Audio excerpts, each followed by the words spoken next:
Olá, olá, povo de Deus, povo amado do Senhor Jesus. Já veio aqui com a leitura de mais uma palavrinha de Deus ao seu coração, onde se encontra no livro de Gênesis, capítulo 39.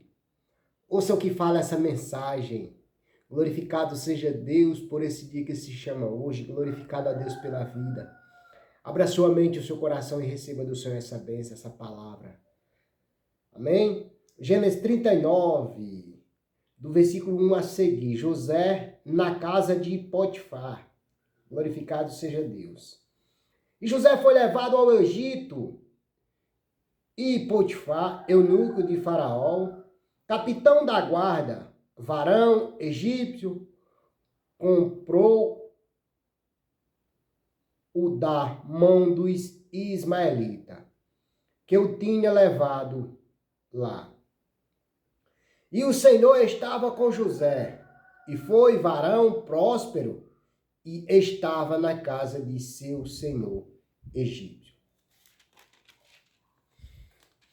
Vendo, pois, o Senhor que o Senhor estava com ele, e que tudo o que ele fazia, o Senhor prosperava em sua mão, José achou graça ao seu senhor, e serviu-o, e ele o pôs sobre a sua casa, e entregou na sua mão tudo o que tinha.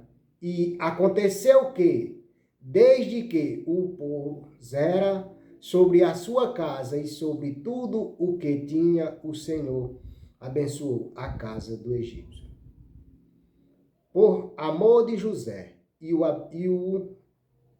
a benção do Senhor foi sobre tudo o que tinha na casa e no campo.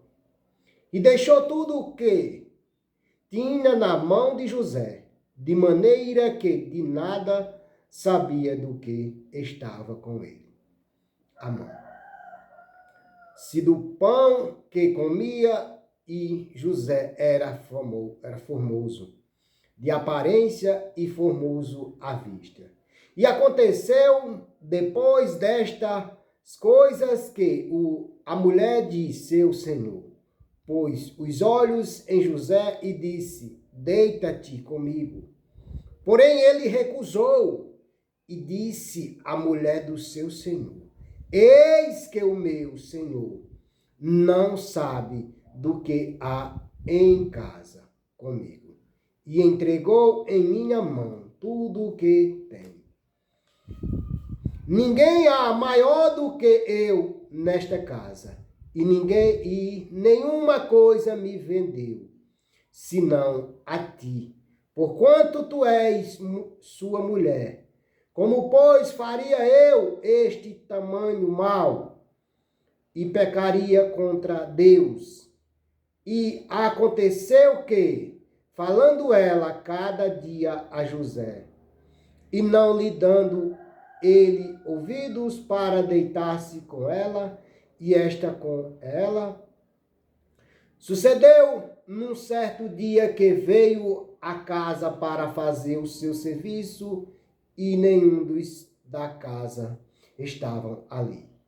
E ela lhe pegou pela sua veste, dizendo: deita-te comigo. E ele deixou a sua veste na mão dela, e fugiu, e saiu para fora. E aconteceu que, vendo ela que deixara a sua veste em sua mão, e fugia para fora, chamou os homens de sua casa, e falou-lhes, dizendo: vede, trouxe-nos o varão hebreu para escarnecer de nós. Entrou até mim para deitar-se comigo. E eu gritei com grande voz. E aconteceu que, ouvindo ele, que eu levantava a minha voz e gritava, deixou a sua veste comigo e fugiu. E saiu para fora. E ela pôs a sua veste perto de si, até que o seu senhor veio à sua casa. Então falou-lhe conforme as mesmas palavras, dizendo: veio a mim o servo hebreu que nos trouxeste para escarnecer de mim. E aconteceu que, levantando eu a minha voz e gritando, ele deixou a sua veste comigo e fugiu para fora. E aconteceu que, ouvindo o seu senhor, as palavras de sua mulher, que lhes falava, dizendo, conforme estas mesmas palavras me fez ter teu servo, a sua ira se acendeu. E o senhor de José o tomou e o entregou na casa do cárcere, no lugar onde os presos do rei estavam. Preso assim esteve ali na casa do cárcere. O Senhor, porém, estava com José e estendeu sobre ele a sua benignidade.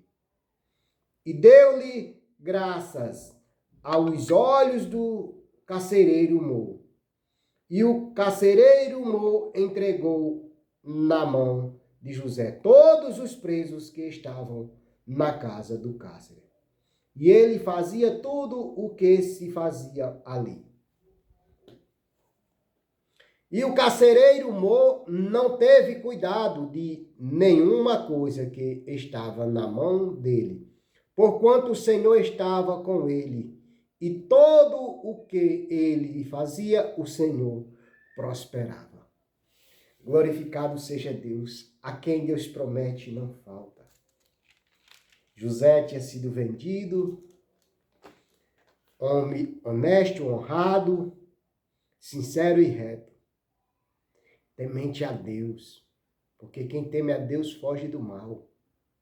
Quem teme a Deus não cai nas astutas ciladas do inimigo. E aqui está o capítulo 39 falando da dignidade, da sinceridade e do grande homem que foi José de Canaã, mais chamado, conhecido como José do Egito. Porque foi lá onde tudo aconteceu na vida de José. Começando lá em Canaã e vindo até o Egito, sendo vendido. E o que nós vemos a partir do versículo 8 e 9, esse ponto aqui referente. Ouça o que fala. Porém ele recusou e disse à mulher do seu senhor, eis que o meu senhor não sabe do que há em casa comigo, e entregou em minha mão tudo o que tens. Naquele momento ali, José era responsável pela casa do seu senhor. Ele tinha responsabilidade porque o Senhor tinha o abençoado. E esse ponto referente aqui ao versículo 8 e 9, ouça o que fala. Todo o pecado, inclusive o pecado contra a integridade do casamento, e é o adultério e, sobretudo, um pecado contra Deus. O rei Davi, tempos depois, aprendeu essa lição em amarga experiência ao longo de um contínuo julgamento divino em sua vida e na de sua família. Meus amados, esse ponto referente aqui vem falar de Davi, mas é lá na frente.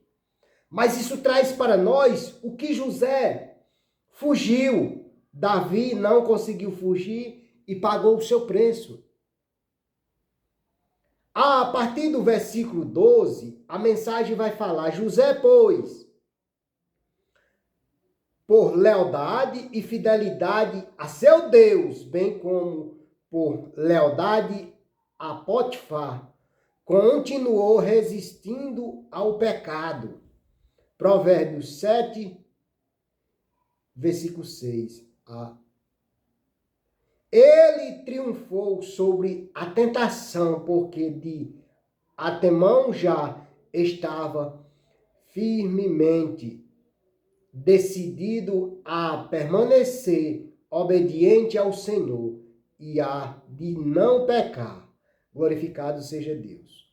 O crente do novo concerto vence a tentação da mesma maneira. Ele precisa tomar uma decisão firme e resoluta de não pecar contra Deus. Havendo esse propósito, não poderá haver lugar para desculpas, exceções ou concessões.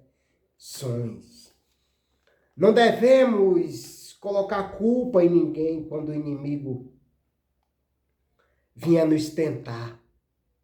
Quando o inimigo usar alguém para nos tentar, tirar da presença do nosso Deus, nós não podemos usar de desculpa, e sim confiar, porque o Senhor há de nos ajudar e de nos abençoar. Porque quando nós somos temente, quando nós somos vigilantes, quando nós somos perseverantes na palavra, nós vemos o que a palavra nos fala todos os dias. Para que nós persevere, para que nós fuja, para que nós saia da presença daqueles que não querem a Deus, para que nós não se misture com aqueles que não querem a Deus e busque a face do Senhor todos os dias, todos os instantes e fuja. Porque o inimigo, a palavra vai dizer que o inimigo veio se não matar, roubar e destruir. Mas o Senhor nosso Deus, Ele enviou o seu Filho amado Jesus Cristo para que nós tenhamos vida e tenhamos com abundância. Quando fomos fiel, igual José, chamado José do Egito, foi. Porque a história dele se concretizou lá no Egito. Por isso as pessoas chamam José do Egito. Porque foi lá onde a história dele se concretizou. Onde o Senhor usou José para que os sonhos dele se cumprissem. Aqueles sonhos que ele sonhava. E tudo aquilo aconteceria na vida dele. Lá no versículo, a partir do versículo 20, a palavra vai dizer, olha o ponto referente, ouça o ponto referente. A vida de vitória sobre a tentação e a fidelidade a Deus nem sempre resultam em recompensa imediata. José sofreu por causa da sua retidão. Cristo declara que seus seguidores são também perseguidos por causa da justiça. Quando nós somos justos, quando nós somos fiéis ao nosso Deus, nós pagamos um preço. Por quê? Porque o inimigo, ele quer que nós perca a nossa bênção.